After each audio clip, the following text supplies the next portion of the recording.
Hello everyone, welcome to RK tutorial. Friends, ఈరోజు daily current affairs మరియు జీకేలో భాగంగా 7-8 నవంబర్ 2023కు సంబంధించిన కరెంట్ అఫైర్స్ చూద్దాం. చాలా ఇంపార్టెంట్ బిట్స్ ఉంటాయి. ఎవరు కూడా మధ్యలో స్కిప్ చేయకుండా చివరి వరకు చూసేయండి. ఓకే. హే గాయ్స్, మన యాప్లో మళ్ళీ పండుగ ఆఫర్లు అయితే ప్రారంభమయ్యాయండి. దీపావళి మరియు రాష్ట్ర అవతరణ దినోత్సవం సందర్భంగా భారీ ఆఫర్లు తీసుకొచ్చాము. అన్ని టెస్ట్ సిరీస్ల పైన మళ్ళీ 99 ఆఫర్ ప్రారంభమైందండి. సో చాలామంది అభ్యర్థులు అయితే రిక్వెస్ట్ చేశారు, మళ్ళీ ఆఫర్ తీసుకుని రండి అని చెప్పేసి. మరి ఏపీ గ్రామ వార్డు సచివాలయం కోర్సు 99 రూపాయలకే 1 year validity. Next AP group 2 course, animal husbandry course అన్నిటిపైన కూడా భారీ ఆఫర్లు అయితే తీసుకురావడం జరిగింది. ప్రతిరోజు ఆన్లైన్ ఎగ్జామ్ అయితే ఉంటుందండి. కరెంట్ అఫైర్స్ పైన 600కు పైగా టెస్టులు ఉంటాయి. ప్రతి టాపిక్ పైన, ఈచ్ అండ్ ఎవ్రీ టాపిక్ పైన ఉచితంగా పీడిఎఫ్ అందచేయడం జరుగుతుంది. ఎగ్జామ్ టైంలో టాప్ 10 గ్రాండ్ టెస్టులు కూడా మీకు అందుబాటులో ఉంటాయి. మరి ఈ ఆఫర్ నవంబర్ 1 రాష్ట్ర అవతరణ దినోత్సవం నుంచి దీపావళి అయిపోయిన ఒక రోజు వరకు కూడా ఈ ఆఫర్ అయితే ఉంటుంది. సో గైస్, ఈ ఆఫర్ని ఉపయోగించుకోండి ఫ్రెండ్స్. మళ్ళీ అయిపోయాక మళ్ళీ ఎక్స్టెండ్ చేయమంటే మాత్రము ఉండదు. జస్ట్ 99 రూపీస్కే అండి. సో 99 రూపీస్కే ఏదో మామూలుగా ప్రొవైడ్ చేసి, సో కొన్ని టాపిక్స్ ప్రొవైడ్ చేయకుండా చేస్తామని ఎవ్వరూ అనుకోవద్దు. Each and every topic full ఫ్లెడ్జ్గా ఉంటుంది, చాలా క్లియర్గా. అన్ని బిడ్ బ్యాంకు కూడా అప్లికేషన్ మెథడ్లో ప్రస్తుత పోటీ పరీక్షలకు ఉపయోగపడే విధంగా అందుబాటులో ఉంటాయి. ఒకసారి డెమో చూసిన తర్వాత మీరు తీసుకోండి. App link in video description. అంతేకాకుండా ఏపీ సచివాలయం, గ్రూప్ 2, డిఎస్సి, గ్రూప్ 2 అన్ని ఉద్యోగాలకు సంబంధించి ఫుల్ కోర్సు కూడా అందుబాటులో ఉందండి, చాలా తక్కువ కాస్ట్లో. App link in video description. వెంటనే డెమో చూడండి. ముందుగా వీడియో చూస్తున్న ప్రతి ఒక్కరు కూడా వీడియోకి చిన్న లైక్ చేసి సపోర్ట్ చేయండి. ఓకే. Question number 1. కేంద్ర ప్రభుత్వ సంస్థ భారత సర్వేయర్ విభాగానికి సర్వేయర్ జనరల్ ఆఫ్ ఇండియాగా ఇటీవల నియమితులైన తమిళనాడు క్యాడర్కు చెందిన ఇండియన్ అడ్మినిస్ట్రేటివ్ సర్వీస్ లేదా ఐఏఎస్ అధికారి పేరేంటి? ఆన్సర్ ఆప్షన్ ఏ, హితేష్ కుమార్ ఎస్ మక్వానా. ఇంపార్టెంట్ వివరాలు చూద్దాం. భారత కేంద్ర ప్రభుత్వం సీనియర్ బ్యూరోక్రాట్ల కోసం ముఖ్యమైన నియామకాలు మరియు పోస్టింగ్ల శ్రేణిని ప్రకటించింది. సమర్థవంతమైన పాలన మరియు పరిపాలనా నాయకత్వానికి దాని నిబద్ధతను బలపరుస్తుంది. ఈ నియామకాలు వివిధ మంత్రిత్వ శాఖలు మరియు విభాగాలను కలిగి ఉంటాయి. ప్రతి ఒక్కరికి క్లిష్టమైన బాధ్యతలు అప్పగించబడ్డాయి. Surveyor general of India Tamil Nadu క్యాడర్కు చెందిన ఇండియన్ అడ్మినిస్ట్రేటివ్ సర్వీస్ అధికారి Hitesh Kumar S Makwana surveyor general of ఇండియాగా నియమితులయ్యారు. Question number 2. ప్రఖ్యాత కళాకార్ పురస్కార్ 19వ ఎడిషన్ను అందుకున్న అపోలినారిస్ డిసౌజా ఏ భాషకు చెందిన ప్రముఖ వ్యక్తి? ఆప్షన్ డి అండి, కొంకణి భాషకు చెందిన వారండి. సాహిత్యములో ఈ పురస్కారాన్ని అందజేస్తారు. వివరాలు చూద్దాం.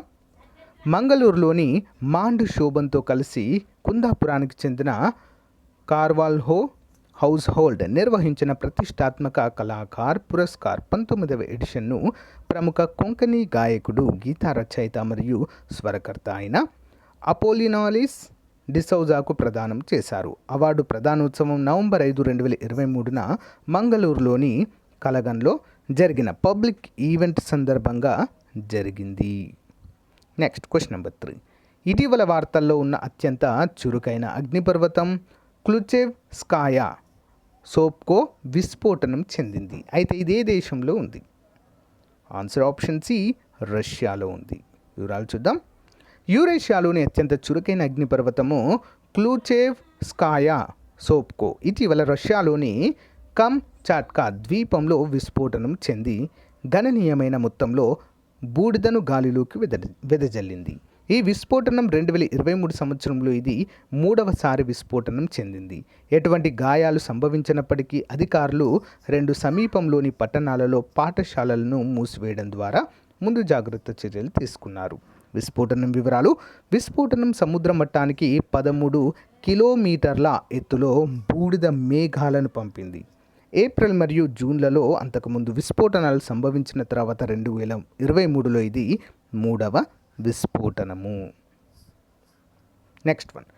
ఇజ్రాయెల్ హమాస్ వివాదం మరియు గాజాలో ఏర్పడిన మానవతా సంక్షోభాన్ని పరిష్కరించడంలో ప్రధాన వేదికగా జరిగిన గ్రూప్ ఆఫ్ 7 లేదా G7 విదేశాంగ మంత్రుల సమావేశాలు ఎక్కడ నిర్వహించారు? ఆన్సర్ ఆప్షన్ డి, జపాన్లో. ఈ వారం జరిగిన గ్రూప్ ఆఫ్ 7 విదేశాంగ మంత్రుల సమావేశాలు ఇజ్రాయెల్ హమాస్ వివాదము మరియు గాజాలో ఏర్పడిన మానవతా సంక్షోభాన్ని పరిష్కరించడంలో ప్రధాన వేదికగా నిలిచాయి. US secretary of state Antony Blinken ఈ క్లిష్టమైన సమస్యలకు ప్రతిస్పందనగా సభ్య దేశాలు ఒక క్లిష్టమైన స్వరంతో మాట్లాడడం యొక్క ప్రాముఖ్యతను నొక్కి చెప్పారు. మరి జపాన్ G7 సమావేశాలకు ప్రాతినిధ్యం వహిస్తుంది. ఈ సంవత్సరం G7 సమావేశాలకు అధ్యక్షత వహించిన జపాన్ మంగళవారము మరియు బుధవారం టోక్యోలో చర్చలను నిర్వహించింది. గాజా యుద్ధంలో మానవతావాద విరామాలను పెరుగుతున్నటువంటి పిలుపుల దృష్ట్యా ఈ సమావేశాల సమయము ముఖ్యమైంది. నెక్స్ట్ వన్, నవంబర్ 6 నుంచి 8, 2023 వరకు జరిగే ప్రతిష్టాత్మక వరల్డ్ ట్రావెల్ మార్కెట్ ఈవెంట్కి ఆతిథ్యం ఇచ్చిన ప్రఖ్యాత నగరము. ఆన్సర్ ఆప్షన్ ఏ, లండన్. చూద్దాం. కేంద్ర పర్యాటక మంత్రిత్వ శాఖ, ట్రావెల్ ఆపరేటర్లు మరియు రాష్ట్ర పర్యాటక శాఖలతో సహా వివిధ వాటాదారుల సహకారంతో 6 నుంచి 8 2023 వరకు లండన్లో జరిగే ప్రతిష్టాత్మక వరల్డ్ ట్రావెల్ మార్కెట్లో పాల్గొంటుంది. ఈ ఈవెంట్ భారతదేశానికి అద్భుతమైన వేదికగా ఉపయోగపడుతుంది. ఇన్క్రెడిబుల్ ఇండియా అనే థీమ్తో విభిన్నమైన పర్యాటక ఆఫర్లను ప్రదర్శించండి అనేటువంటి థీమ్తో. మరి భారతదేశ సంవత్సరం 2023ని సందర్శించండి. ఇండియన్ పెవిలియన్ ప్రారంభోత్సవం భారతదేశాన్ని ప్రపంచ పర్యాటక కేంద్రంగా ప్రమోట్ చేయడానికి ఒక ఉత్తేజకరమైన ప్రయాణానికి నాంది పలికినట్లుగా ఇక్కడ తెలియజేశారు. నెక్స్ట్ క్వశ్చన్, ఇటీవలే ఇంటర్నేషనల్ సోలార్ అలయన్స్ ISAలో 95వ సభ్య దేశంగా చేరిన దేశం ఏది క్రింది వాటిలో? ఆన్సర్ ఆప్షన్ ఏ అండి, చీలీ దేశము. చీలీ ఇటీవల ఇంటర్నేషనల్ సోలార్ అలయన్స్లో 95వ సభ్య దేశంగా మారింది. ఇది సౌరశక్తిని ప్రోత్సహించే ప్రపంచ ప్రయత్నంలో గణనీయమైన అభివృద్ధి. న్యూఢిల్లీలో జరిగిన ఒక సమావేశంలో చీలీ రాయబారి జువాన్ అంగులో సౌరశక్తి సహకారానికి దేశం యొక్క నిబద్ధతను బలోపేతం చేస్తూ విదేశీ వ్యవహారాల మంత్రిత్వ శాఖలోని జాయింట్ సెక్రటరీ అభిషేక్ సింగ్కు ISA ధృవీకరణ పరికరాన్ని అందచేయడం అయితే జరిగింది. నెక్స్ట్ వన్, ఇటీవల ప్రకటించిన 2022 global landscape of intellectual property ప్రపంచ మేధో సంపత్తి సూచికలో భారతదేశ స్థానము. ఆన్సర్ ఆప్షన్ డి అండి, 6వ స్థానంలో నిలిచింది. చూద్దాం. 2022లో ప్రపంచ మేధో సంపత్తి సూచికల నివేదికలు వివరించిన విధంగా global landscape of intellectual property గణనీయమైన మార్పులు మరియు ధోరణులను చవిచూసింది. ట్రేడ్మార్క్ మరియు డిజైన్ అప్లికేషన్లు పడిపోయినప్పటికీ పేటెంట్ ఫైలింగ్ అపూర్వమైన పెరుగుదలను చూశాయి. ప్రధానంగా భారతదేశం మరియు చైనా నుండి వచ్చిన ఆవిష్కర్తలచే నడపబడింది. ఈ కథనము WIPI నివేదిక నుంచి కీలక ఫలితాలు మరియు ట్రేడ్లపై అంతర్దృష్టిలను కూడా అందిస్తుంది. ఇంపార్టెంట్. సో మరి ఇక్కడ వివరాలు చూసినట్లయితే ఇంటెలెక్చువల్ ప్రాపర్టీ ఈ నివేదికలో మొదటి స్థానంలో చైనా ఉందండి, తర్వాత US, తర్వాత Japan, republic of Korea, next EPO, తర్వాత యూరోపియన్ యూనియన్ అర్థము, నెక్స్ట్ ఇండియా అయితే ఉంది ఆ వరుస క్రమంలో 6వ స్థానంలో. నెక్స్ట్, భారతదేశంలోని పట్టణ మరియు గ్రామీణ ప్రాంతాలలో గాలి నాణ్యతను పెంపొందించడానికి స్వదేశీ తక్కువ ధర సెన్సార్ తయారీ మరియు ఆర్టిఫిషియల్ ఇంటెలిజెన్స్ మిషన్ లెర్నింగ్ సామర్థ్యాలను పెంపొందించడం కోసము Atman ATMAN advanced technologies for monitoring air quality indicators పేరుతో ఒక సెంటర్ ఆఫ్ ఎక్సలెన్స్ని ఏర్పాటు చేసిన IIT. మోస్ట్ ఇంపార్టెంట్ క్వశ్చన్ అండి. Answer option C, IIT Kanpur. Important question అండి. Indian institute of technology Kanpur Atman advanced technologies for monitoring air quality indicators పేరుతో ఒక centre of ఎక్సలెన్స్ని ఏర్పాటు చేసింది. భారతదేశంలోని పట్టణ మరియు గ్రామీణ ప్రాంతాలలో గాలి నాణ్యతను పెంపొందించడానికి స్వదేశీ తక్కువ ధర సెన్సార్ తయారీ మరియు ఆర్టిఫిషియల్ ఇంటెలిజెన్స్ లేదా మిషన్ లెర్నింగ్ సామర్థ్యాలను పెంపొందించడంపై దృష్టి సారించి మరి భారత ప్రభుత్వం యొక్క ఆత్మనిర్భర్ భారత్ చొరవ వైపు COE ఒక ముఖ్యమైన అడుగుగా మనము చెప్పుకోవచ్చు. నెక్స్ట్ వన్, కేంద్ర సమాచార హక్కు కమిషన్ చీఫ్ కమిషనర్గా ఇటీవల నియమితులైన తొలి దళిత వ్యక్తి ఎవరు? ఇంపార్టెంట్ క్వశ్చన్ అండి. Answer option A Heeralal Samariya. వివరాలు చూద్దాం. కేంద్ర సమాచార కమిషన్ చీఫ్ కమిషనర్గా హీరాలాల్ సమారియా బాధ్యతలు స్వీకరించారు. సోమవారం ఉదయం ఆయనతో రాష్ట్రపతి భవన్లో రాష్ట్రపతి శ్రీ ద్రౌపది ముర్ము గారు ప్రమాణ స్వీకారం చేయించారు. ఈ కార్యక్రమంలో ప్రధాని మోదీ, ఉపరాష్ట్రపతి జగదీప్ ధన్కర్ కూడా ఉన్నారు. మరి కేంద్ర సమాచార కమిషన్ ప్రధాన కమిషనర్గా నియమితులైన తొలి దళితుడు హీరాలాల్ సమారియా గారు. 1985 బ్యాచ్ తెలంగాణ క్యాడర్ ఐఏఎస్ అధికారి హీరాలాల్ సమారియా కేంద్ర కార్మిక ఉపాధి కల్పన శాఖలో పనిచేస్తూ రిటైర్ అయ్యారు. 2020 నవంబర్ 7వ తేదీన కేంద్ర సమాచార హక్కు కమిషనర్గా నియమితులయ్యారు. ఆయన 2025 సెప్టెంబర్ 13 వరకు కూడా ఈ పదవిలో కొనసాగనున్నారు. Next one, comptroller and auditor general CAG ప్రకారము సాధారణ వ్యయంలో ప్రథమ స్థానంలో నిలిచిన భారతదేశ రాష్ట్రం. Option C Andhra Pradesh. చూద్దాం. Comptroller and auditor general CAG ప్రకారము సాధారణ వ్యయంలో ఆంధ్రప్రదేశ్ మొదటి స్థానంలో నిలిచింది. ఏప్రిల్ నుండి సెప్టెంబర్ వరకు వివిధ రాష్ట్రాలు చేసిన వ్యయంలో ఆంధ్రప్రదేశ్ మొదటి స్థానంలో ఉండగా గుజరాత్ 2వ స్థానంలో, కేరళ 3వ స్థానంలో, తమిళనాడు 4వ స్థానంలో మరియు తెలంగాణ 5వ స్థానంలో నిలిచాయి. తెలంగాణ ప్రభుత్వము ఆస్తుల కల్పన కోసం మూలధన వ్యయాన్ని బడ్జెట్లో కేటాయించిన దాంట్లో మొదటి 6 నెలల్లోనే 60.86% ఖర్చు పెట్టి మొదటి స్థానంలో నిలిచింది. ఆంధ్రప్రదేశ్ 53.37% ఖర్చు పెట్టి 2వ స్థానంలో నిలిచింది. కేరళ, తమిళనాడు, గుజరాత్, కర్ణాటక తర్వాతి స్థానాల్లో నిలిచాయి. Important question. నెక్స్ట్ వన్, ఇటీవల అంతర్జాతీయ క్యాంపస్ను స్థాపించిన మొదటి ఇండియన్ ఇన్స్టిట్యూట్ ఆఫ్ టెక్నాలజీగా రికార్డు సృష్టించిన ఐఐటి మద్రాస్ ఎక్కడ ఈ క్యాంపస్ స్థాపించింది? ఇంపార్టెంట్ క్వశ్చన్ అండి. ఆప్షన్ సి జాంజీబార్ దీవులు అంటారండి. ఓకే, లవంగాల ద్వీపం అని కూడా అంటారు దీన్ని, జాంజీబార్ దీవులు. ఆఫ్రికాకి దగ్గరలో ఉన్నటువంటి చిన్న ద్వీప సమూహం ఇది. ఓకే, ఐఐటి మద్రాస్ తూర్పు ఆఫ్రికాలోని సుందరమైన జాంజీబార్ ద్వీపంలో అంతర్జాతీయ క్యాంపస్ను స్థాపించిన మొదటి ఇండియన్ ఇన్స్టిట్యూట్ ఆఫ్ టెక్నాలజీగా అవతరించింది. జాంజీబార్ అధ్యక్షుడు హుస్సేన్ అలీ మీనీ ప్రారంభించిన ఈ చారిత్రాత్మక కార్యక్రమం ఉజ్వలమైన విద్యా భవిష్యత్తును సూచిస్తుంది. ఇది భారతదేశం మరియు టాంజానియా మధ్య అవగాహన ఒప్పందంగా మనమైతే చెప్పుకోవచ్చు. ఓకే, జాంజీబార్ ద్వీపంలో అయితే దీన్ని స్థాపించారండి. ఇది టాంజానియా అనేటువంటి దేశంలో ఉంటుంది. మరి దీని ద్వారా ప్రపంచ విద్య మరియు సహకారం యొక్క కొత్త శకానికి నాంది పలికినట్లుగా తెలియజేశారు. నెక్స్ట్ వన్, ప్రఖ్యాత భారతీయ భౌతిక శాస్త్రవేత్త sir Chandrasekhar Venkataraman, sir CV Raman అంటాము, వీరి యొక్క 135వ జన్మదినోత్సవం ఇటీవల ఏ రోజున నిర్వహించాం? Option A November 7. నవంబర్ 7, 2023 ప్రఖ్యాత భారతీయ భౌతిక శాస్త్రవేత్త సర్ చంద్రశేఖర్ వెంకటరామన్ 135వ జన్మదినోత్సవం అయిన రామన్ ఎఫెక్ట్ను అద్భుతంగా కనుగొన్నందుకు జరుపుకుంటారు. ఈ ఆవిష్కరణ భౌతిక శాస్త్రాన్ని విప్లవాత్మకంగా మార్చింది మరియు అతనికి ప్రతిష్టాత్మక నోబెల్ బహుమతి కూడా సంపాదించి పెట్టింది. ఈ గొప్ప శాస్త్రవేత్త జయంతి సందర్భంగా ఆయనకు నివాళులు అర్పిస్తున్నాము. తరతరాలుగా శాస్త్రవేత్తలు మరియు పరిశోధకులకు స్ఫూర్తినిస్తూ ఆయన జీవితం మరియు రచనలు గురించిన కొన్ని ఆసక్తికరమైన విషయాలను కూడా ఇక్కడ మనకు ప్రొవైడ్ చేయడం అయితే జరిగింది. నెక్స్ట్ వన్ చూద్దాం. 54వ international film festival of India November 20 నుండి 28, 2023 వరకు ఆతిథ్యం ఇవ్వనున్న భారతదేశ రాష్ట్రం. Option D Goa. 54వ international film festival of India November 20 నుండి 28, 2023 వరకు గోవాలో ఆవిష్కృతం కానుంది.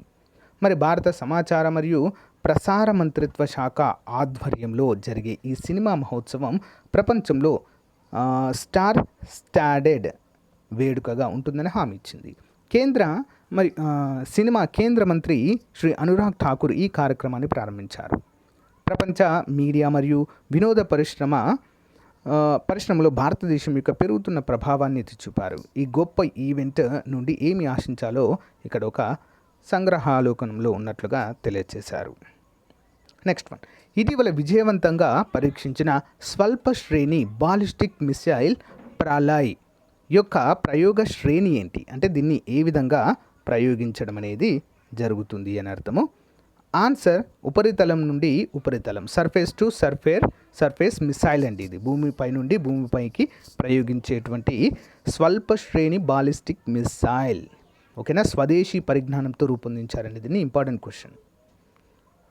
ఏమిచ్చాను ఇక్కడ ఆప్షన్ ఉపరితలం నుండి ఉపరితలానికి. సర్ఫేస్ స్వల్ప శ్రేణి బాలిస్టిక్ మిసైల్ ప్రళయ్ను ఇటీవల పరీక్షించారు. ఒడిషా తీరంలోని అబ్దుల్ కలాం దీవి నుంచి దీన్ని టెస్ట్ చేశారు. డిఆర్డిఓ ఈ క్షిపణిని డెవలప్ చేసింది. పాక్ చైనాతో సరిహద్దులను పటిష్టంపరిచే ఉద్దేశంతో ఈ మిసైల్ను అభివృద్ధి చేశారు. ఇవాళ ఉదయం 9:30 ప్రళయ్ను పరీక్షించారు. అన్ని మిషన్ లక్ష్యాలను అందుకున్నట్లుగా ఓ అధికారి వెల్లడించారు. 350 నుంచి 500 కిలోమీటర్ల దూరంలో ఉన్న లక్ష్యాలను ప్రళయ్ చేరగలదు. దీని పేలోడ్ కెపాసిటీ 500 నుంచి 1000 కిలోలు ఉంటుంది. ఘన ఇంధనంకు చెందిన ఈ మిసైల్ పృథ్వీ డిఫెన్స్ వెహికల్ ఆధారంగా ప్రయోగిస్తారు. నియంత్రణ రేఖ, వాస్తవాధీన రేఖ వద్ద ప్రళయ్ మిసైల్ను మోహరించనున్నారు. చైనాకు చెందిన డాంగ్ఫెంగ్ 12, రష్యాకు చెందిన ఇస్కాండర్తో దీన్ని పోల్చుతున్నారు. ఇంపార్టెంట్. నెక్స్ట్, రాష్ట్ర బాధ్యాయుత టూరిజం మిషన్ ఆధ్వర్యంలో 2023 సంవత్సరానికి గాను ప్రతిష్టాత్మకమైనటువంటి రెస్పాన్సిబుల్ గ్లోబల్ టూరిజం అవార్డు గెలుచుకున్న రాష్ట్రం ఏది? ఆన్సర్ ఆప్షన్ ఏ కేరళ. వివరాలు చూద్దాం. కేరళ రాష్ట్రంలోని పర్యాటక శాఖకు ప్రత్యేక స్థానం ఉంది. సమిష్టిగా పనిచేసి ఏకంగా ప్రపంచ అవార్డులను సొంతం చేసుకుంటుంది. మరి అక్కడి ప్రజలు ప్రభుత్వ విధానంలో మరింత స్ఫూర్తిని నింపుతుంది. ఒక జీవన గమనంలో ఉండే అంతటి ఆశయాలు, సవాళ్ళు, అన్నింటికన్నా మానవీయ కోణాలు, స్థానిక ప్రజల ఆర్థిక ప్రమాణాలు, వేలాది మంది సమిష్టి కృషితో సాధించుకున్న కేరళ పర్యాటక శాఖకు ఆచరణీయం అవుతుంది. ఫలితంగా రాష్ట్ర బాధ్యాయుత టూరిజం మిషన్ ఆధ్వర్యంలో సంవత్సరానికి గాను కేరళ ప్రతిష్టాత్మకమైన రెస్పాన్సిబుల్ గ్లోబల్ టూరిజం అవార్డుని గెలుచుకుంది. వివరాలు చూద్దాం. Additional questions. ఆపరేషన్ శేష ఇటీవల ప్రారంభించబడింది. అక్రమ వ్యాపారాన్ని అరికట్టడం లక్ష్యంగా పెట్టుకుంది డాష్. వేటి అక్రమ వ్యాపారం కోసం అంటే ఆప్షన్ బి కలప. ఇటీవల మరణించిన సలీముల్ హక్ ఏ వృత్తితో సంబంధం కలిగి ఉన్నారు? ఆప్షన్ బి అండి, వాతావరణ మార్పుల నిపుణుడు. ఇటీవల అధ్యయనం ప్రకారం 4.5 బిలియన్ నుండి 3.5 బిలియన్ సంవత్సరాల క్రితం ఏ గ్రహము టెక్టోనిక్ కార్యకలాపాలకు గురై ఉండవచ్చు? ఆప్షన్ ఏ శుక్రుడు. స్టేట్ బ్యాంక్ ఆఫ్ ఇండియా ఏ భారతీయ వ్యక్తిని తన బ్రాండ్ అంబాసిడర్గా చేర్చుకుంది అంటే Mahendra Singh Dhoni. Option B. Project Kusha భారతదేశం యొక్క దీర్ఘ శ్రేణి వాయు రక్షణ వ్యవస్థ ప్రాజెక్ట్ ఏ సంస్థ పరిధిలో ఉంది? Option B DRDO. వార్తల్లో కనిపించే మనౌస్ ఏ దేశంలోని నగరం? Option A Brazil.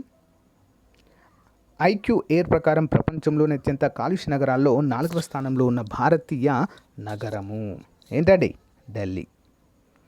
జాతీయ ఐక్యతా దినోత్సవాన్ని ఏ నాయకుడి జన్మదినోత్సవాన్ని పురస్కరించుకొని జరుపుకుంటాం? సర్దార్ వల్లభాయ్ పటేల్. షేంజా 16 మిషన్తో ఏ దేశం అనుబంధించబడింది? ఆప్షన్ బి అండి, చైనా. ఏఐ సేఫ్టీ సమ్మిట్ 2023ని ఏ దేశం నిర్వహిస్తుంది? Option B UK. Delhi GK question series. ఎన్విరానర్ అనే పదము ఏ భాష పదము నుంచి పుట్టింది? ఆప్షన్ సి అండి, ఫ్రెంచి. ఎన్విరాన్మెంటల్ ఇంపాక్ట్ అసెస్మెంట్ ప్రపంచంలో మొదటిసారిగా ఏ దేశం ప్రారంభించింది? Option A America. పర్యావరణ పరిరక్షణ చట్టము ఏ సంవత్సరంలో ప్రారంభించబడింది? Answer option B 1986. Blue flag కార్యక్రమం మొట్టమొదటిసారిగా ఏ దేశంలో ప్రారంభించబడింది? Option C France. Blue flag కార్యక్రమం ఏ సంవత్సరంలో ప్రారంభించబడింది? Same question. ఆప్షన్ ఏ అండి, 1985. ఏ దేశంలో అండి? ఫ్రాన్స్లో. Next one. ఎన్ని ప్రమాణాల ఆధారంగా బ్లూ ఫ్లాగ్ సర్టిఫికేట్ అందజేస్తారు?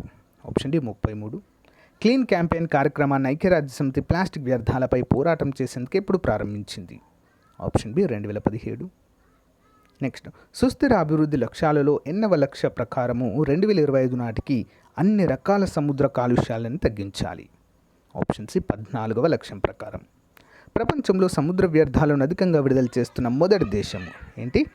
చైనా. నెక్స్ట్, 2022 సంవత్సరము నాటికి blue flag eco label certificate పొందిన బీచ్లు మన దేశంలో ఎన్ని కలవు? Option A 10. సో గాయస్, ఇది రోజుకు సంబంధించిన క్లాస్. మీకు నచ్చితే లైక్ చేయండి, తప్పకుండా మీ ఫ్రెండ్స్తో షేర్ చేయడం మాత్రం మర్చిపోవద్దు. Thank you for support. Have a nice day. Bye.